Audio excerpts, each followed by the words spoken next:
L'administration Trump veut déporter au Rwanda des exilés arrêtés sur le sol américain. En mars, le Salvador avait accepté d'incarcérer dans sa méga-prison de Tecoluca plusieurs centaines d'exilés vénézuéliens et salvadoriens expulsés par les États-Unis contre rémunération. Alors pourquoi pas le Rwanda, se dit le gouvernement américain?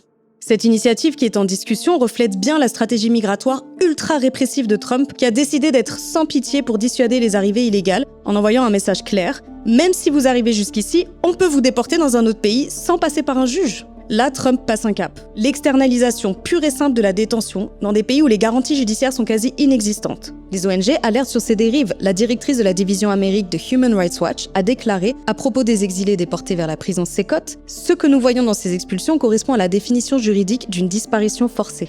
Et vous vous doutez bien qu'il y a des gens qui se font de l'argent avec ça. Aux États-Unis, la police de l'immigration travaille avec un réseau de sous-traitants privés, sociétés de sécurité, gestionnaires de centres de rétention, prestataires logistiques, qui profitent de l'augmentation massive du nombre de détenus. Sous Trump, ces acteurs ont vu leur chiffre d'affaires exploser. Par exemple, l'ICE, Service de l'immigration et des douanes, a attribué un contrat de 15 ans d'une valeur de 1 milliard de dollars à une entreprise privée pour détenir jusqu'à 1000 exilés dans le New Jersey. La souffrance des exilés devient un business model. Todd Lyons, directeur par intérim de l'ICE, a suggéré que le système de déportation nationale pourrait fonctionner comme Amazon, essayant de livrer votre produit en 24 heures. Mais ce que disent aussi certains observateurs, c'est que ce n'est que le début. Trump s'en prend aux plus vulnérables, à des populations qui n'ont pas les moyens de se défendre, pour installer un précédent. On ne respecte plus certains principes de base du droit.